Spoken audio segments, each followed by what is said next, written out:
Raadiyoo Simbirtuu.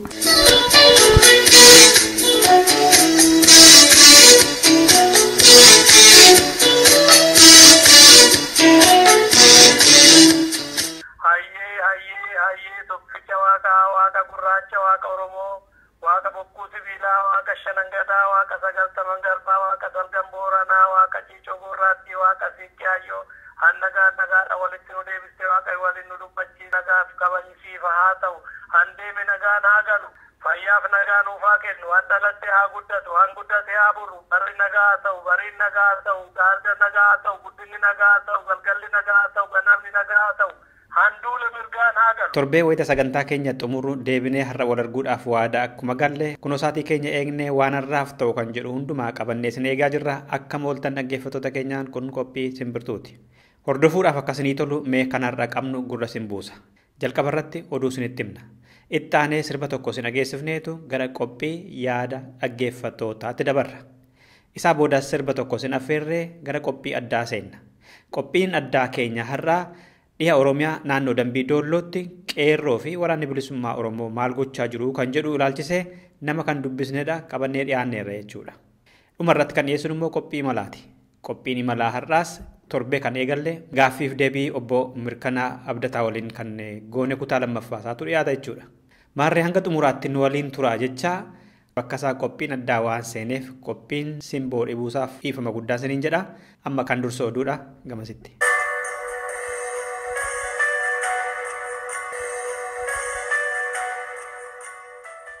Irra deebi'ee akka mooltan jechuudhaan amma oduu isinitti hima. Oromiyaa dhiyaa naannoo Dambii Doollootti qeerroon bilisummaa Oromoo ciminaan socho'aa jira jedhame.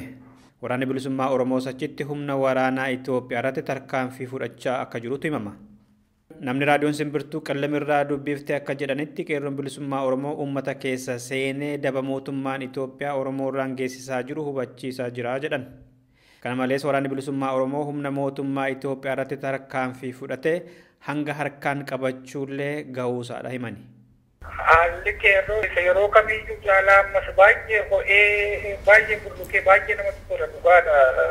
Sochiin Oromummaa sabboontummaa babal'isuu kunis baay'ee haala gaariirra haala bareedaarra jira. Naannoo Gidaamii Horroo Gudii kan jedhamutti poolisoota irratti qabamanii tarkaanfii fudhachuu osoo hin taane barsiisanii akka gadhiisanii fi namoota poolisoota kana wajjin ol beekan tokko tokkollee quban qaba. Nama beeku waama dhugaadha tokko.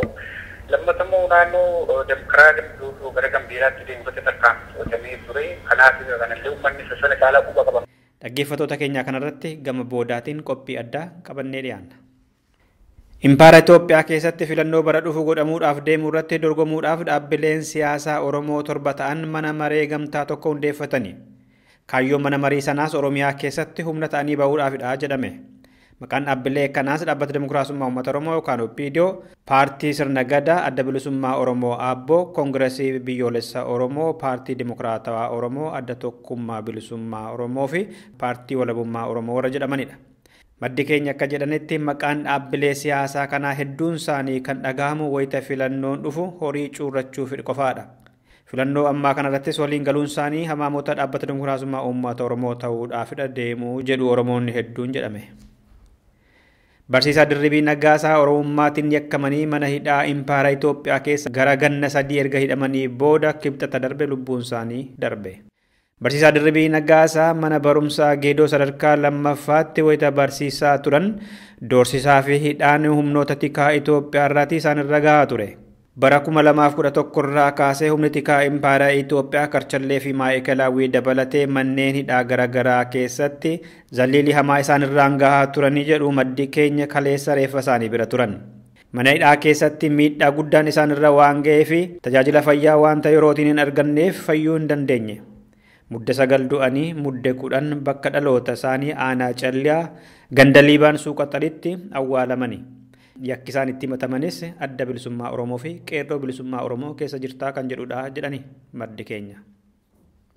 Waajjiraaleen mootummaa Impaara Itoophiyaa fi Oromiyaa yeroo hundaa akka lakkoofsa Gi'iziitti sa'aatii 10 walakkaatii booda maamiltoota isaanii hin keessummeessanii jedhame. Malli hojjettoota 1-5tiin gurmeessuu immoo hojjettoonni akka wal basaasanii fi wal shakkan gochaa jira. Misooma shanfisiisaa kan jedhee mootummaan baadiyyaatii hanga waajjiraatti namoota gootiitiin ijaaree wal qorachiisaa yoo naga'e. obbolaa haatii fi abbaan manaa gargar tokko shaneen ijaaramanii mari'atu. Hojjettoonni mootummaas tokko shanee jalatti qabamanii guyyuu sa'a booda 4 walakkaarraa kaasee qorannoorra taa'u. Sa'a kanaan booda namni gara waajjiraalee mootummaa deemu tajaajila isaafii malu argachuu dhiisuun immoo komii kaaseera. Qondaalonni Oromiyaa fi Itoophiyaa artistoota Oromoo doorsisaa fi gorsuudhaaf gaafa amajjii 15 bara 2015tti waamuun isaanii ooluu jedhame. Sababiin isaas artistii Haadha Shumbee fi weellisaa Amiin Huseen citii daba mootummaan Itoophiyaa Oromoorraa fi aartii Oromoo irratti geessisaa jiru wanta saaxila baasaniif aaraniitu jedhame. Artisti Mirata Waldamaaram yookaan Haadha Shumbee fi weellisaa Amiin Huseen aadaa, afaanii fi aartii Oromoo akka hin guddanne mootummaan Itoophiyaa addatti immoo dhaabbanni raadiyoo televezyiinii Oromiyaa godhaa jiru sabaa maalii adda addaatti wanta saaxilaniif rifataniiru jedhame. Oromoo ajjeesuu, hidhuu, saamuu fi dhiibbaaleen artistoota Oromoo irra jiraachuun tammaannaan akka biyya gadhiisanii bahan saaxiluun isaanii kan yaadatamudha. Dhumarrattis dubartiin Itoophiyaa biyya Saudi Arabiyaa mana namaatti hojjettu tokko mucaa waraantee ajjeeste jedhamtee himatamte seeraan roobii kaleessaa duute. Khadijaa bint Muhammad Isaa gammoojjii gama kaaba biyyattiitti kan argamu bakka Albiitiin jedhamutti ajaa'iba seeraatiin ajjeefamtee jedhee madda oduu Gulf Today jedhamu kaleessa madda oduu biyya Saudi Arabiyaa Saudi Press Agency wabeeffate. Khadijaan daa'ima ganna 3 bakka ciistutti si'a 30 waraantee ajjeeste jedhamteetudha kan himatamte. Dhaggeeffattoota keenya oduu har'aaf qabnu kanumadha. Qophiilee keenya waliin turtii gaarii.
Naan duraa sin dhageessaa turre amma kan dhiyaatu qophii yaada keessaniiti. Yaada dhaggeeffattoota. Dhaggeeffattoonni keenya bakka maraatii bilbiluudhaan yookaan barreessuudhaan yookaan immoo karaa feesbuukii raadiyoo simbirtuu kan isin kennitantu deebi'ee gurra keessan qaqqaba jechuudha. Har'as dhaggeeffataan keenya maqaan isaanii eenyu akka ta'ee fi yaada isaanii isaanota himata nu waliin tura. Maqaan koo Addunyaan jedhama USA Minnesota irraa isiniin bilbila. Addunyaan isaa simbirtuu irratti wanni hundaa sagantaa isin gaggeessitan baay'ee gaariidha. Wanni hojjettan waa dhimma Oromoo irratti hojjettan baay'ee bareedaadha, namatti tola. Reediyoo keessan baay'een jaalladha. Ana qofaallee miti namni baay'een illee reediyoo simbirtuu information dabarsaa hojjetu baay'ee bareedaadha. Jajjabina kanaa olitti akkasiin jabaattan isiniif hawwa karaa akkasitti siyaada koo isiniif kenna akka caqasaa reediyoo keessanii tokkotti. Irratti garuu gabaabsee yaadanii kennuu barbaade miseensa adda bilisummaa Oromoo fiin jedhanii obbo Ganamoo Jaarroo yaada ta'e torbee darbe kana keessa reediyoo keessan irratti kennan irratti dhaggeeffadheeni.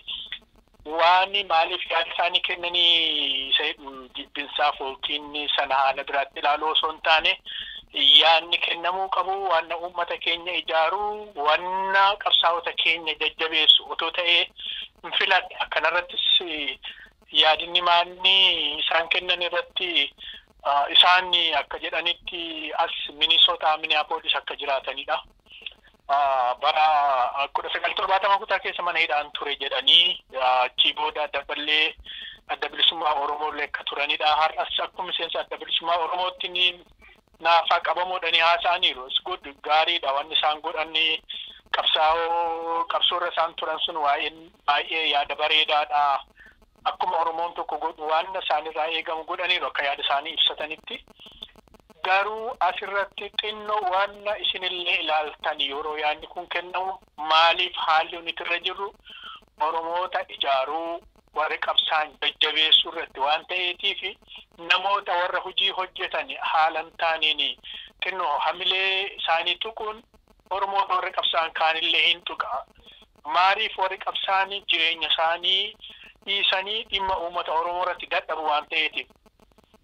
Waa'ee kaayyoo irratti yeroo lafa kaa'anii itti gaafatamaa yookiin hoogganaan adda bilisummaa Oromoo ofiin jedhu obbo Daawud Ibsaadha. Obbo Daawud Ibsaa akka isaanii as Minneapolis keessa taa'ee mana qabu keessa yookiin gargaarsa Ameerikaa argatee jiraata miti. Nama dirree keessa diina wajjin wal qabee guyyaatti dhalatee mana barumsaa galeetti kaasee hanga ammaatti dadhabaa jirudha. Isa qofaatu hin taane ijoollee baay'een qabsaa'onni ilmaan Oromoo baay'een akkasitti kan turan har'as akkasitti kan jiranidha. Dhimmi kun akkasitti ilaalamuu qaba. Nama jireenya isaa hanga har'aatti qabsoo keessatti akkasitti jedhu akkas ofiin jedhu. Isaan maaliif akka isaa dhaqanii iddoo dirree sana taa'anii mana yaa'anii akka ba'anii akkasitti hojjetanii argisiisne dadhabinsa qabuuf dadhabinsa jiruutiif jabina jiru duukaa hirmaatanii argisiisuu isaanirra ture. Isa hojjetu irratti waan hin taane kaasuun hamilee tuquun Daawudiif miti namni qabsaa'onni kaanillee hamileen isaa hin tuqama. Dhimmoota akkasii kanarratti waan hamilee uummata keenya qabsaa'ota keenya tuqurratti at least yoo isinii danda'ame sanarratti otoo calaltanii gaariidhan jedha. Akka yaada dhuunfaatti kennurratti Daawud Ibsaa fi warri isa fakkaatan har'allee diina wajjiniin kokkee wal qabaa jiru malee akka isaanii Ameerikaa keessa ta'anii mana ho'aa keessa ta'anii yeroo beelaaniif dheebotan waan nyaatan argatanii warra jiraatanis miti. Dhimmoonni kun kabaja guddaa isaanii qabna. Ijoollee Oromoo dirree keessatti irra jireenya isaanii dhiisanii uummata Oromootiif wareegama kaffalaa jiraniitiif. Ani karaa kamiyyuu haa ta'u ilmaan Oromoo har'a dirree keessatti qabsaa'aa jiran of kennaniitiif waan fedhatu balleessaniiyyuu dirree irra jiru qabsaa'aa jiru dogoggoruu danda'u.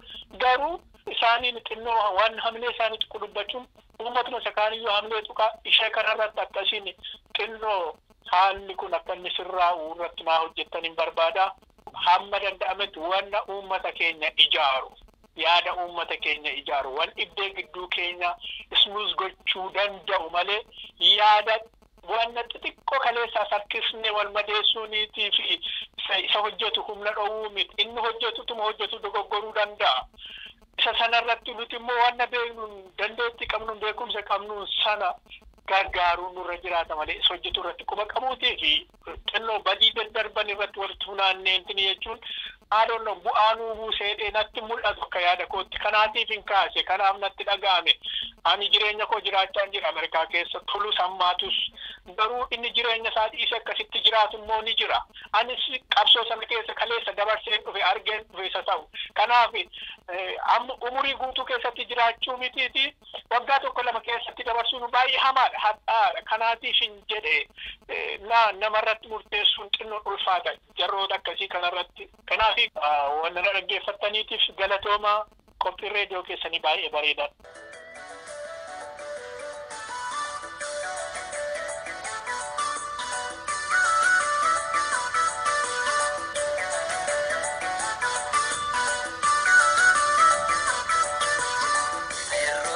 Faranjir kichacha kerro gitu falmachune satejer kerro gitu barachune satejer kerro gitu barachune satejer du amalela chitu lamunalatan du amalela chitu lamunalatan kapso male besuma yumunargatan kapso male besuma yumunargatan akam rubu gonkumaa bukeessi baran akkam roobuuf gonkumaa bukeessi baran yaalamii kooduu tokko hundee sababan maaliif ta'ee kanarraa waliif walaman maaliif ta'ee kanarraa waliif walaman nutti galtee lammii koo awwaannis ni gab nutti galtee lammii koo awwaannis ni gab waanuma ofii barormis danuu nama jedhu.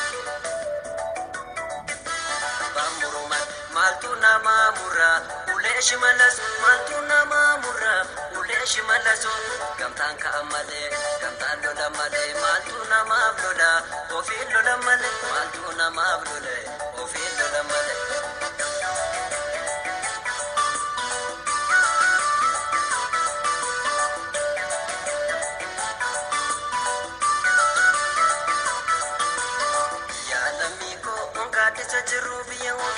Farsani waya dabanis barwanuma yo farsani waya barwanuma yo farsani waya barwanuma jecha male malamne tilman oromi jecha male malamne tilman oromi duga jecha dunde kamil masababi ganna toko wajika ilmuracha alami gongurguru bargaracha alami gongurguru bargaracha kata kuba bigile barbadesa kata kuba bigile barbadesa sitani maya sabana dagesa dinel mitenu dugde makamesa dinel mitenu dugde makamesa dinel mitenu dugde makamesa mafingal tu yalami kurakesa dinne galte rafte ka kurakesa dinne galte rafte ka kurakesa apan obse obse kubangam ka iloli yalami lubunwan apan obse kubangam ka iloli yalami lubunwan ka iloli yalami lubunwan.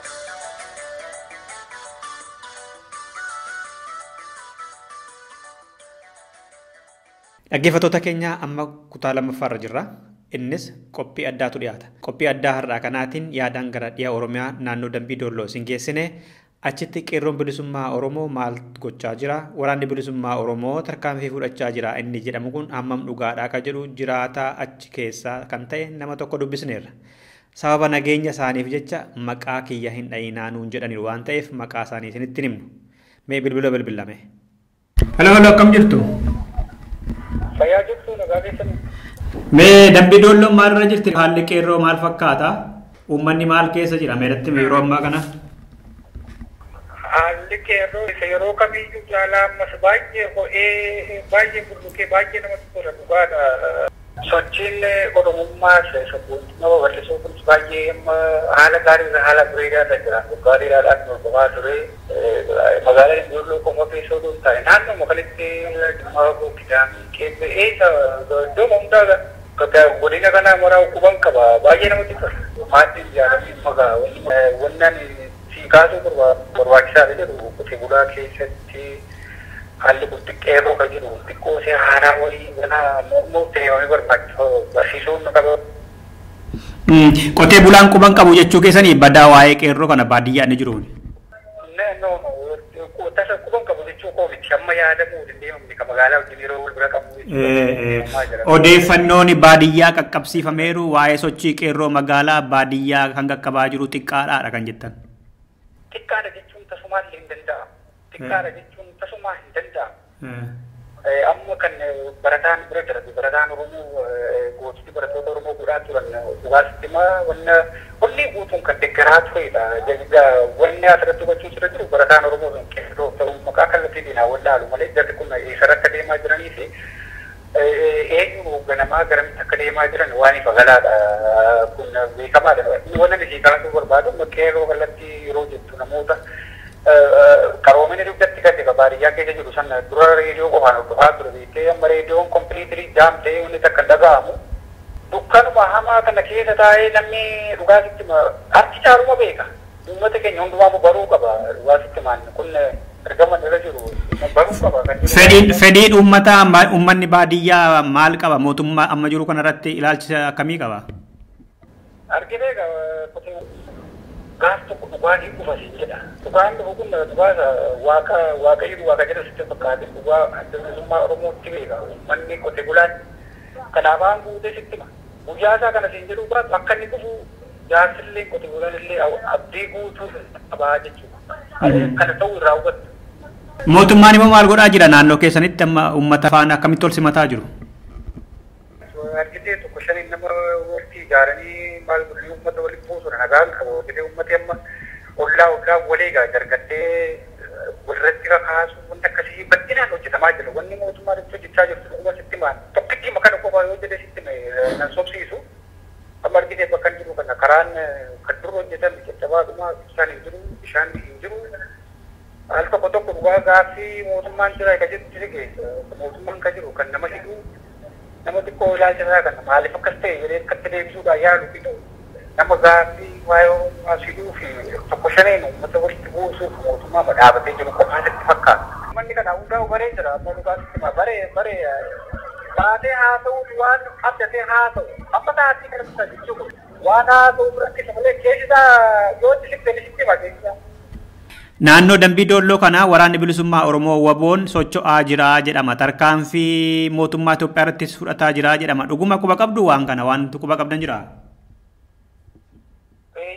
Naannoo Gidaamii Horroo Gudii kan jedhamutti poolisoota irratti qabamanii tarkaanfii gochuu hin taane barsiisanii akka gadhiisanii fi namoota poolisoota kana wajjin ol beekan tokko tokko illee quban qaba. Yoo beeku waama dhugaadha.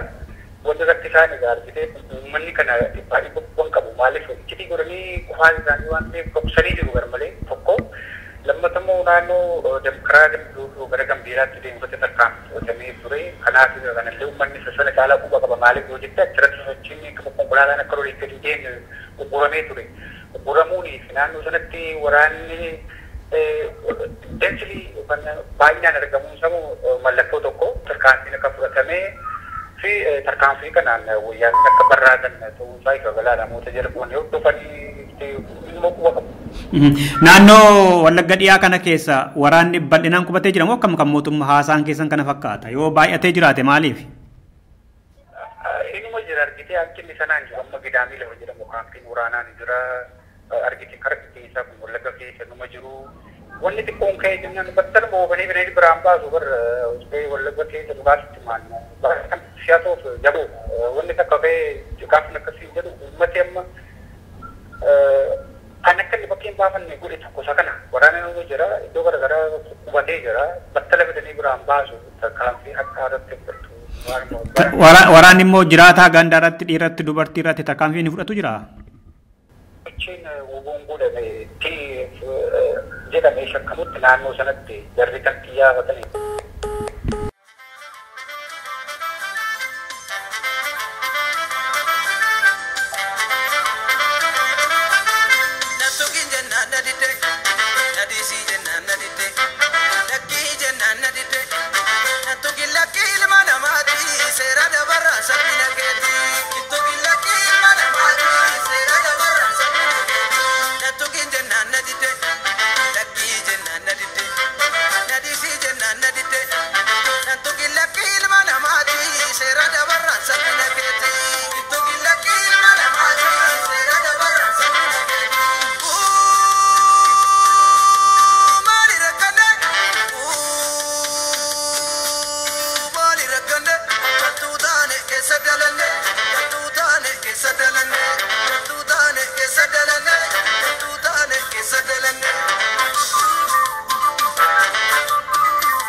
Dhaggeeffattoota keenya amma dabareen kan qophii imalaati. Qophiin imalaa har'aas kan inni xiyyeeffatu keessummaa keenya torbee darbee kan waliin turan obbo Mirkanaa Abdataa ministeera aadaa fi turizimii Impaara Itoophiyaa keessatti nama ogeessa ta'anii hojjetanidha. Sirna sana lagatanii biyya alaatti kolugaltummaa siyaasaa gaafatanii jiranii. Maaliif akka gaafatan maaliif akka gadhiisanii bahan isaanumti booda nutti himu bakka torbeen dhaabne irraati itti fufna jechuudha. Gaaffii torbee kaafne irra deebineetu deebii isaa isaan nutti himu. Ammas turtiin keessan qophii keenya waliin haa ta'u. Amma warri biyyan baatii do'achuudhaaf dhufan yeroo baay'ee gara Laallibalaa kana gara masaraa isa Gondor jiru sana faa gara Aksum faa deemu. Jarootuma alaa dhufantu achi deemna jedhanii isin gaafatu moo? Isin tura achi deemaa jettu moo? Akkami waansaa bakki do'atamummoo naannoo biraa fi akka filannootti kan dhiyaatu jira.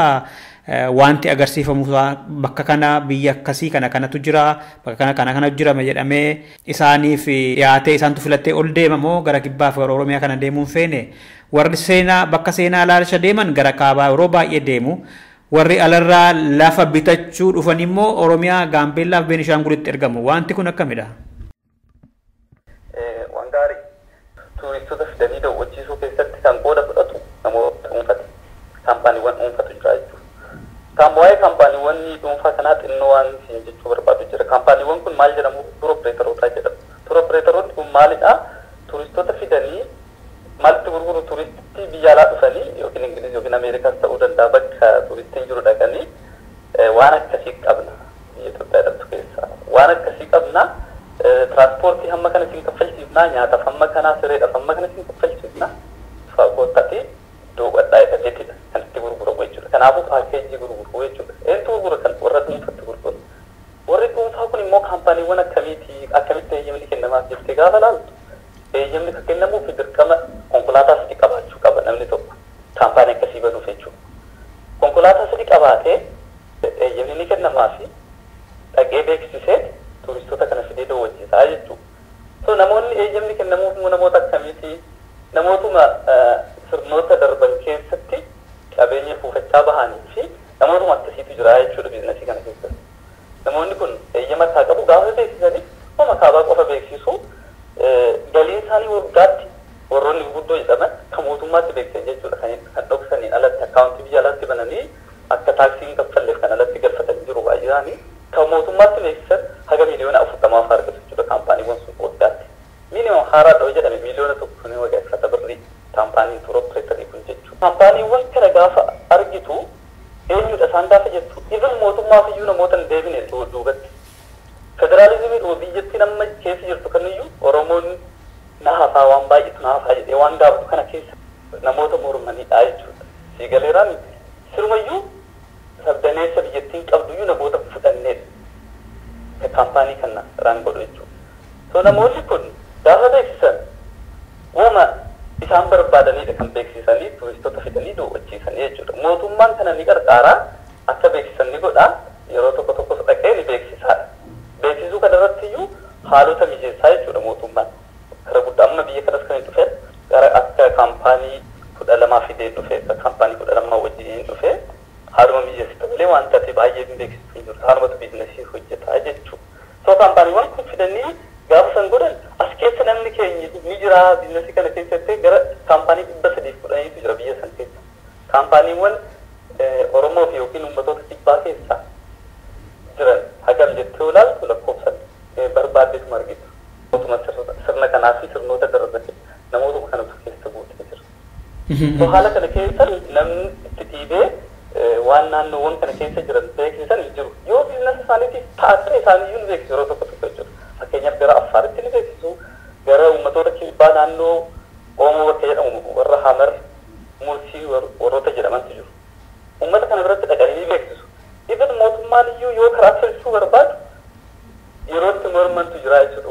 Uummanni kun karaan tolfame jechuun ammayyummaan ni dhufaa uffata uffachuu jala qabu. Soo tuuristiin maal laala dhufee nama akka maalitti ilaalu jechuudha. Akkuma akkasitti jiraatan barumsa illee kan argan barbaadutu jira jechuudha namoota kanarraa wanti ilaaltu. Faayidaa uummata sanaaf immoo waan godhan qabu naannoo deeman sanii agarsiisan sanaaf waan kennan. Fakkeenyaaf kaararratti argitu magaala Laalibalaa yoo deemte namni kamiyyuu kallattiidhumaan bu'aa turizimii irraa argatu qaba. Turizimiidhumaan jiraata almost namni magaala sanii. Uummattoota kibbaa bira bakkuma turistiin daawwatu kan Affaarii. Me isa kaabaa duranaa qulqulleessaame isa kaabaa duranaa qulqulleessa obbo Mirkana warra daawwattoota irraa galii argamu irratti kan jiraatan jiru jechuun mootummaadhumatu qaraxa irraa muree isaaniif kennamoo warruma daawwachuu dhaqeetu uummata sanaaf kennamoo warra daawwachiisutu kennaafi. Waan gaarii bu'aan turizimii irraa argamu qarshiidhaan hiramu osoo hin ta'in baay'inaan namoonni naannoo sana jiran hoteelota keessatti hojjechuudhaan wantoota hojii harkaatiin hojjetan hojjechuudhaan gurguruudhaan gurmaa'uudhaan jechuudha. Wantoota kana keessatti hirmaachuudhaan turizimii irraa argatu malee wanti qarshiidhaan hiramee jiru hin jiru. Wantoota adda addaa kan turistootatti gurguru suuqii keessatti hoteelota keessatti nyaatota adda addaa qopheessuudhaan wantoota kanaan bu'aan argama jechuudha. Warra kibbaa'oo. Amma gara kibbaa immoo deemtu uummata hamar dura yoo deemte turistii nama daawwata garuu uummanni akkasitti gurmaa'ee bu'aa turizimii irraa argatu wanti mul'atu hin jiru. Uummanni gadaloodhuma keessa jira, hiyyummaadhuma keessa jira, beeluma keessa jira. Affaarisoo ta'e wama wal fakkaatutu jira. Wantoonni naannoo sana argaman iyyuu agarsiisu. Ministeerri keessan egaa kana loogii akkasii jiru kana warri qabeenya qaban hoggaa akkasii wanni godhani maal godha ga'eensaa maa inni maaf callisee ilaala maaf tarkaanfii fudhanne. Namoonni kun namoota miidiyaa irratti bahanii qarshii kaffaluudhaan warruma aangoo qabuyyuu warra waajjira sanarra jiru namni kaafaas kanayyuu maqaa isaa xureessuu faa namoota gahaanidha. Humna qarshii qabanii jechuudha. Fakkeenyaaf ministirichi gaafa muudamu Laalibalaan laallee ture. Waggoota sadiif osoo laalin aangoorra tureera. Namni Laalibalaan laalle kamittiin aadaa fi turizimii irratti muudamee hagana ture jedhanii miidiyaa irratti maqaa isaa baasanii jechuun sibiilee isa godhanii namichi hagas namoota deemanii siigadeeraan namoonni biizinasii kana keessa jiran. Influensii isaanii guddaadha. Mootummaanis baay'eetti ni sodaata yeroota kana. Mootummaan immoo haga isin dhiibnetti baay'eetti dhiibee hin deemu. Warra ofii hojjechuu qabu iyyuu immoo hojjetu. Fakkeenyaaf wantoota sana to'achuu ni danda'a seera adda addaa baasuudhaan namoota dirqisiisuudhaan seera dirqisiisuudhaan wantoota sana keessa galchuun numa danda'ama garuu xiyyeeffannoon ittiin kennamne jechuudha. Maalaan kana kennuu qabu ministeera keessan ture mitiiree wanta rakkina kana erga beekee rakkina kana immoo akka poolisiin irratti ba'uuf kan caffeetti dhiyeessuu qabu waajjira keessan ture mitiiree yookaan immoo caffee keessatti koreen hawaasummaa jira mitiiree isaan mitiiree. Dhugaa amma waa'uma aadaa fi turizimii siin jenna malee biyyattiin iyyuu akkuma walii galaatti rakkoodhuma guddaa qabdi seektaruma aadaa fi turizimii qofa osoo hin ta'in dhuguma caffeen sun seeraan dhufee hordofee wanta isaan hojjetan galee laalee qeeqee waan kana sirreessuu qabdu wanti jedhu hin jiru jechuudha. Kana dhugufaatiin isaa guddaan jechuudha. Gaafatamummaan yoo jiraatee ture sana kan godhamu. Tole. Galiin keessanoo isin eessa argattu akka ministeeraatti ministeera aadaa fi turizimii Impaaraa Itoophiyaa naannoleerraa kan argatu qabaa? Yoo argata ta'e immoo hagam irraa kutattu? Gaafuu waajjirichi bajeta naannoo irraa argataa wanti jedhu osoo hin ta'in bajetuma biyyattii irra maddu keessaa bajetuma argata akkuma waajjira kamiitti. Mootummaan waggaattiin tokko bajeta ni ramada aadaa fi turizimii waan ramadu qabaa jechuudha. Garuu qashiin sun eessaa dhufee yoo jette naannoo dhumarraa dhufaa jechuudha. Karaa adda addaatiin Obbo Mirkanaa maaliif biyyaa ba'ani? Egaa wantoota achi keessatti hojjetaman sanitti osoo hin dhufin dura qabdi wanta tuquu barbaadu wantoonni biraa maaltu jiru karaa aadaatiinis yoo ilaaltee karaa aadaatiinis wantoonni amma fakkeenyaaf turizimiidhaaf ta'an yoo jetti ilaaltu waa'ee bunaa kanarratti rakkoo guddooti jechuudha. Iddoon argama bunaa kan beekamu kan nuti beeknu akka Oromiyaa ta'edha. Garuu birooshari adda addaa irratti wantoota adda addaa irratti ka beeksifamu akka naannoo kibbaa ta'ettidha. Kun rakkoo guddaadha. Kan immoo akkamittiin godhu jetteeti litiracharii bara darbii barreeffamerraa kaasee bara Haayila Sillaasee irraa jalqabee iddoon argama bunaa kafaa jedha. Jechi kafaa jedhu kun immoo bara durii sanatti yeroo awraajjaa ture sanatti jimmii fi luuniyyuu naannoo kafaa jala ture. Iddoo argamaa sana gara kibbaatti naannoo kafaa bakka jedhamtamna naannoo kibbaa kan jirti achitti geessanii jechuudha. Kana naannoon Oromiyaa iyyuu dhuma falmaa naannoon kibbaa fi naannoon Oromiyaa akka irratti ol falman godha jechuudha. Siigalee raawwatummaan garuu kun ifaan ifatti waan jiru afoola bunaa irratti himan akkasittiin gabbisanii akka kibba ta'etti irratti hojjetamaa jira jechuudha. Kun duratti gaafiidhuma guddaa ta'a Oromoof. Maaliif seetee bunni har'a addunyaa irratti bakka ittiin dhugamne jiru argamni bunaa eessa jedhanii namoonni gaafa gaafatan lafa Oromoo ta'uusaa of duratti Oromoodhaaf waan salphaa miti kuni kanarratti garuu xiyyeeffannoodhumaan irratti hojjetamee akka naannoo dhibbaatti ta'etti argamni bunaa waan irratti hojjetamaa jirutu jira. Naannoo ministeera keessaniitti inni irratti dalagamu kun ministeera keessatti tokkos godhaa jira. Kanarratti amma seerriyyuu akkasitti beeksisanii gareera. Akka kibba ta'ettidha. Maali jennaan kafaa maqaa jedhurraa koofii kan jedhu dhufee hin jedhu. Faranjiitu koofii jedheeti malee Oromoo buna jedhaan. Saboonni adda addaa iyyuu Amaariffaan iyyuu bunnaadha. Yeroo Tigirfaanis ta'uu fudhatte iddoon immoo bunoo jedhamu tooyee jirti lubbaa bura keessa Oromiyaadhuma keessa jechuudha. Maqaan kun daayireektii sanaa wajjin wal qabata malee faranjiin kafaarraa koofii fide kan jedhuun loojikii sanaan dhufuu barbaadu. Sanaaf immoo ragaan adda addaa jira lafa Oromoo akka ta'e maddi bunaa jechuudha beekus bunni walitti dhufeenya Oromoo wajjin qabu aadaa irratti buna qalaa yoo jette Oromoon buna kan fayyadamu dhuguu qofaanii miti akka nyaataatti ittiin fayyadama. Eenyumtuyyuu lafa kanarratti buna akkasitiin uummanni fayyadamu jiru jechuudha. Oromoon buna immoo nagaa wajjin nagaan dhabina uummata jedhudha. San jechuun nagaan Oromoo keessatti instituushinii guddaadha. Bunnis nagaa wajjin waan walitti qixxaatudha jechuudha. Walitti dhufeenyi Oromoo fi bunaa waan guddaa uummanni kan qabu hin jiru. Mukoonni immoo gosa 200 ol lakkoofsan jiru Oromiyaadhuma keessa jechuudha. Garuma Oromiyaa lixaa kanatti jechuudha. Ragaawwan kun hundi osoo jiranuu wanti kun garas looginitti haalli itti ta'u jira. Afoolli himamu tokkos jira immoo bunni akkamitti akka argame jechuudha. Tiksee tokkotu buna kana argate yeroo jalqabaaf jedhamu. Tikseen kun ro'oota tiksuun ro'oonni kun baala kan firii kana nyaataniiti yeroo hunda si'aawu. Tikseen kun maaliif si'aawu jedhee gaafa hordofu buna sana nyaatan buna sana fuudhee gaafa teessu godhamu jechi inni si'aayina argateedha. Achiin fuudhee isa geesseedha. Leejandiin kun qeesii bira geesseedha. Qeesiin kun immoo chartii isaa geesseetti uummata isaatitti kenneeti uummanni isaa hunduu si'aayinaan isa hordofaa bulee bara sanatti bar kiristaanitiin iyyuu naannoo sana hin geenye jalqabayyu. Garuu waanuma hin jirre kana uumanii akkasitti bunni argame jechuudha himuu barbaadu jechuudha. Wanti kun of duratti Oromoon sirrumatti waan irratti hojjechuu qabu jedheetii yaada. Afoolota Oromootiin jedhaman maali jedhanii qoratanii baasu ergamuma ta'a jechuudha. Waajjirri aadaa turizimii Oromiyaa kanarratti ilma mormata garuu mormee kana ni waa ejjennoo akkasiin qabu waan hin ta'eef hin qabdi kana xiyyeeffannootti kennuu barbaade. Tole gaaffii duraan deebisne obbo Mirkanaan maaliif ba'anii ka jedhu itti deebina ammas. Eessattoon galiin mee akka biraan kaasa. Impaayerri Itoophiyaa fi Oromiyaan maal keessa jiru amma hawaasummaa, dinagdee, siyaasaan gamaggamnee ilaalle isin achi keessaa dhuftan waan taataniif. Maal fakkaatu mee ibsaame akka namaa galutti maal keessa jiru uummanni isaas biyyittiinis guddateeraa jedhamaa jijjiiramni dhufeera jedhamaa maal fakkaatu Oromiyaa fi Oromoo fi impaayerri sun? Akka dhaloota Oromoo tokkootti gaammoo wantoonni ati ilaalaa guddatti jirtu intarneetii keessatti guddatte wantoota kan akka si'aayinaa kootutu si godhu. Yeroodhuma yuunivarsiitii irraa barannuu jalqabnee sochii barattootaa keessatti haalli ta'aa ture ijoolleen yeroo itti barattoonni ari'aman haala san keessan immoo sochii barattootaa keessatti sirrumatti qooda fudhachuudhaan keessa dabarreeti gara hojiitti galle gaafa gara hojiitti galtu immoo wantoota kana bal'inaan laaltaa jechuudha rakkoowwan jiran. Dhugumaafuu uummanni Oromoo har'a uummata rakkoo keessa jirudha.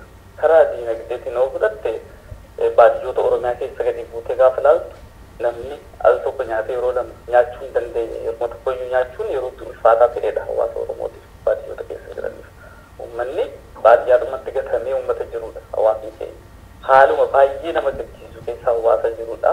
Haaluma nama qaanessu keessa jechuudha. Oromoon kana dhugaa irratti hojjetee qaanii kana jalaa bahu malee haalli isaa hammaatatuma ta'e malee waan asitti furame dhiyaate hin qabu. Karaa hawaasummaatti isoo fudhattee rakkoon siyaasaa immoo daran cimaatu dhufe. Qotee bulaan abba xaa'oo dirqamaan itti kennu isaan gabaas isaan ji'aan irratti barbaadanii xaa'oo amma kenna. Xaa'oo nama kennuun oomisha guddisa miti ree? Rakkina maal qaba? Yaa dhimma oomishuma guddisa jedhamee yaadama. Garuu horsiisee bulaadhaaf gaafa xaa'oon kennamu horsiisee bulaan maal ittiin godhu jechuun gingaala yookiin horii isaatiin laatamoo xaa'oo maal gabbisuufidha. Wanti kun iyyuu haalli itti ilaalamu hin qabu. Fakkeenyaaf garuu Oromiyaa bahaatti gaafa deemte laftimti xaa'oon barbaanne immoo jira. Dirqama immoo xaa'oo fayyadamuun maaliif dirqamas ta'a jechuun xaa'oon fayyadamu karuma saayinsiitiin osoo ilaalte xaa'oon lafa gabbisaa qofatti jedhanii fudhachuun hin danda'amu dhugaafu. Haga yoomitti xaa'oon lafa gabbisaadha kan jedhu sunis ni ilaalamaa jechuudha. Itti fuutiin isaan lafa sana gabbisee yeroo hunda ni gabbisa jechuus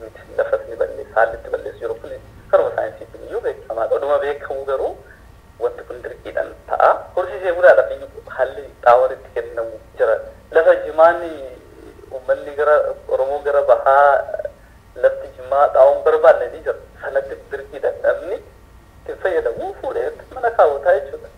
Waan sana osoo itti fayyadamiin qotiyyoo isaati irraa hiiku dhufanii boru. Maaliif kaffaluu hin danda'u gaa? Waan itti fayyadameen qabu.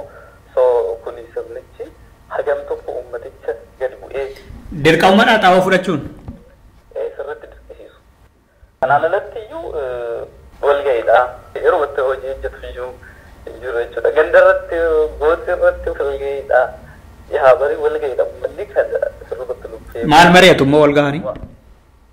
Jechuun walga'anii tuma kaawwama mootummaatti itti bu'asii galeeni. Wama TV irratti fi reediyoo irratti haasa'an kana uummattis gadi bu'anii itti himuu. Fakkeenyaaf amma filannoon dhiyaachaa jira. Wama filannoo akka isaan filan tokkoffaa namni ittiin isaan dorgomu iyyuu jiru biyya sanarratti sirriitti fakkeessuudhaaf uummata filannoo jiru jedhanii fageessuudhaaf wantoonni dalagaman ni jiru. Buusii adda addaa buusaa jedhuun yeroon buusii haala kana olaaltu uummanni Oromoo rakkoo keessa jira jechuudha. Rakkoo kana keessaa immoo kan baasuu danda'u Oromoon sirriitti fiigalee hojjechuu jechuudha. Amma guddatte inni jedhamu kun maal eessaa dhufe lakkoofsisuun erga namni nyaatee bulu xiqqaa ta'ee erga baadiyyaan hiyyeessa ta'ee argame eessaa dhufe guddatte inni jedhamu kun yookaan immoo jiruuf jireenya uummatichaa kan hin fooyyessine yoo ta'e eessa dhaqeree guddinni dhufe suni?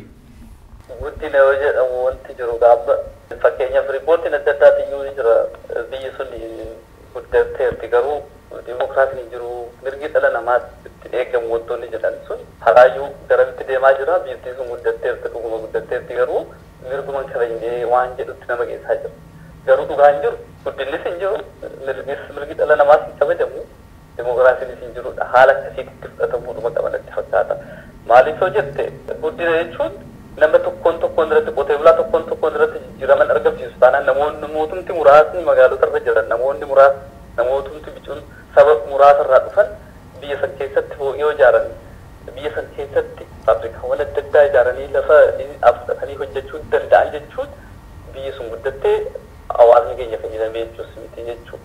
Wanti qabatamaadhaan mul'atu baadiyyoota Oromiyaa keessa deemanii mana tokkoon jireenya Oromoo tokkoon ni ilaalta taanaan jireenya magaaladoo jiraataa jechuudha. Haala kanaan guddattee biyyi sun jedhanii yookiin karaan tokko hojjetamee yookiin immoo daldalli tokko yookiin hidhaan tokko hojjetamee reedhanii haasa'uun ulfaataadhuma ta'a jechuudha. Kun waluma sobuu ta'a.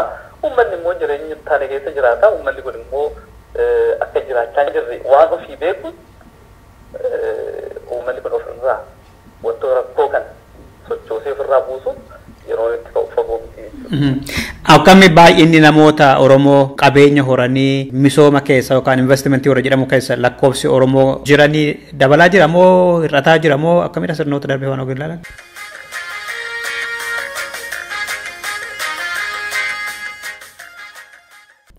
Dhaggeeffattoota keenya obbo Mirkanaan deebii gaaffii kana qophii keenya itti aanu keessatti qabatanii dhiyaatu. Qophiin imala har'aas kanumaan xumurreerra sirba kana sin affeereera.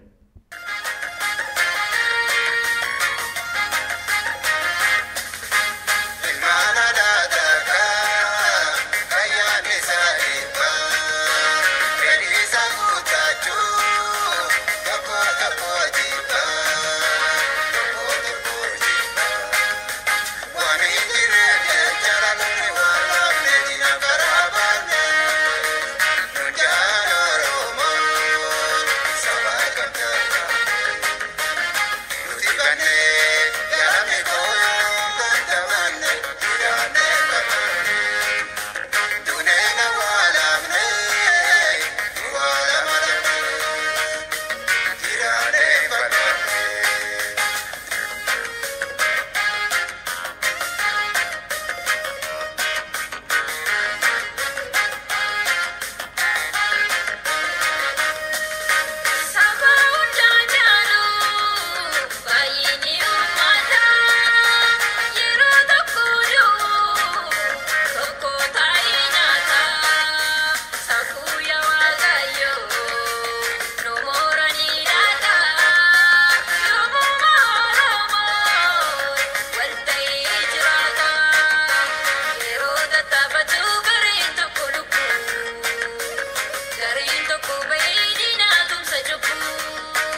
Dhaggeeffattoota keenya kanarraaf jenne otoon hin bifatiin hundayyuu gurraan sin geenyeerra.